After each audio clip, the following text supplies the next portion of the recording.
Good morning, folks. This is Deb Delapana, and this is your short take.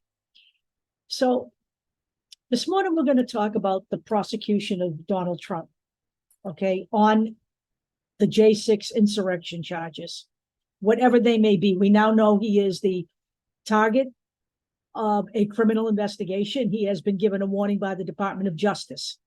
So the most prevalent thing I see when I see people commenting on this whole process is, why is it that I feel as though Merrick Garland is out to lunch? Because Trump, of course, hasn't been charged yet.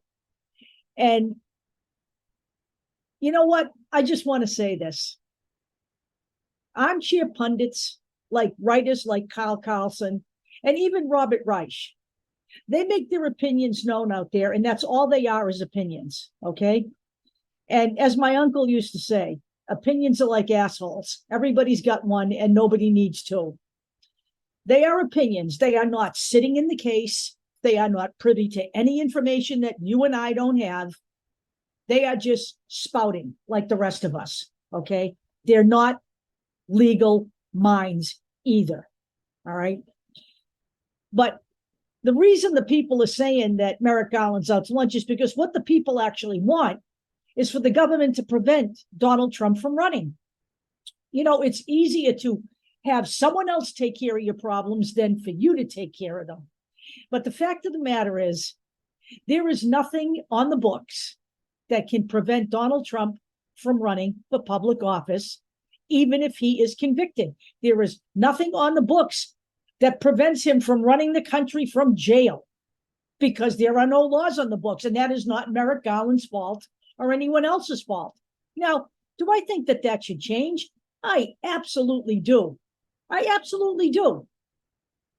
Okay? But if you want that to change, you're going to have to vote, because the GOP is never going to come to the table on that one, because they're full of fucking criminals. Okay? It's as simple as that. The laws in this country relative to those issues were written decades, years, centuries at this point ago, okay? Let me give you an example. The Insurrection Act in the history books was written in 1807. And actually, that's not the date of the writing of the Insurrection Act, because the Insurrection Act is indeed an amalgamation of congressional acts that were passed between 1792 and 1871. The judicial system in this country was established in 1789. This is 2023, and much of these systems have evolved. And people have said, and I agree, that the Insurrection Act needs to be rewritten and corrected. I'm going to put all kinds of information in the YouTube version of this video. I have asked you before to go and subscribe there. Just go to YouTube and look up Deb Della Piana, and you can subscribe. But the reality is this. This whole charging of a president and a former president in a candidate running for re-election, again, is uncharted territory in this country. So for a Justice Department to step back and take account of all of this before jumping in the water should not be something that is controversial. Because if you want this to stick, it has to be thought out. Okay? And building a case takes time.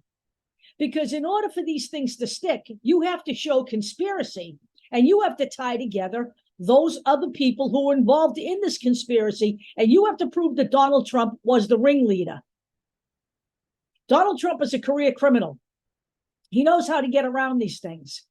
So you need to let the Department of Justice do its job, and you need to do your job. We are the most direct line to keep Donald Trump out of the White House. I have said this before, and I will say it again. Gerrymandering aside, the GOP and the Republicans in this country, the people, have never been in the majority, and they are not now in the majority. They win when the Democratic voters take it easy. That's how we lost the House in 2022. I'm going to say that again, too. The reality is this.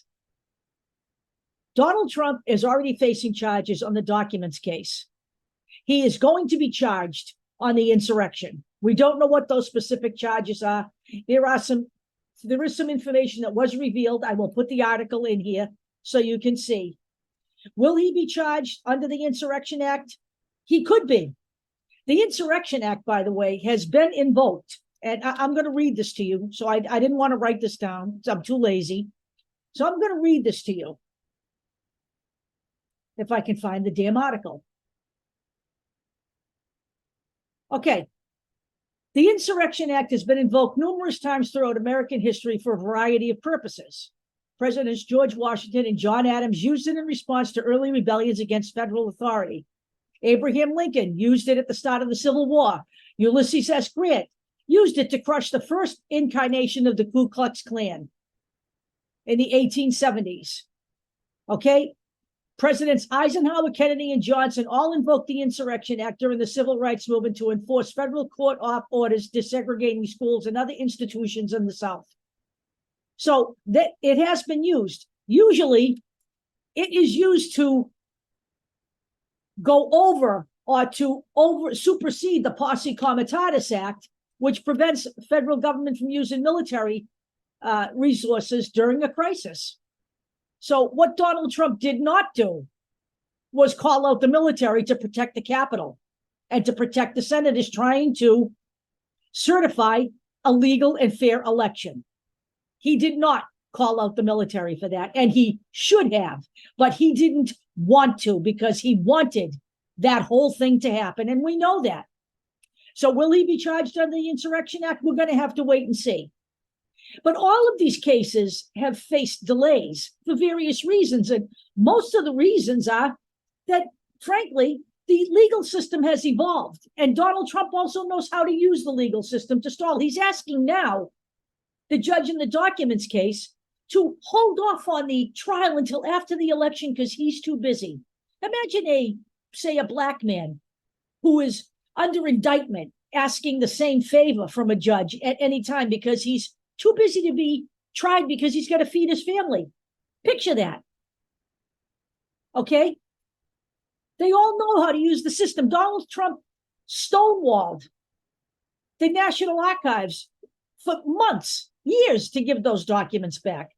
Okay?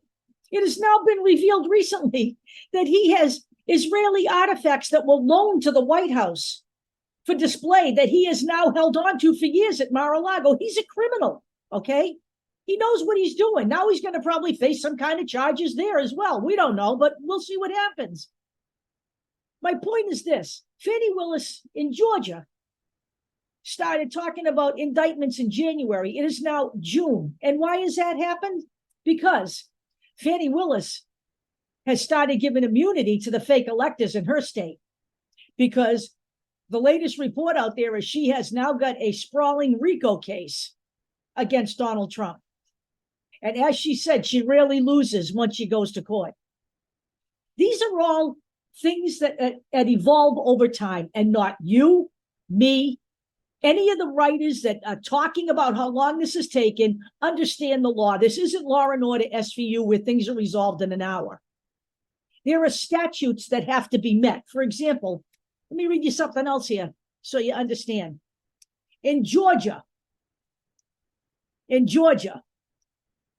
order to make a sprawling racketeering indictment next month and to make it stick, Fani Willis must, quote, show the existence of an enterprise and a pattern of racketeering activity that is predicated on at least 2 qualifying crimes. There are statutes and, levels that have to be met before you can indict someone. And in Georgia, by the way, it's a multi-step process to get to that point. All I'm saying is, you know what? Let the DOJ and the state people going after Trump do their jobs. Keep up with what's going on, but you have to read to be able to do that, okay? Not just memes and headlines, but the actual articles. And you do your job. You need to vote. There is nothing keeping him from running right now. He has been indicted. He has not been tried yet. And that's the way the legal system works in this country. I will talk to you all later.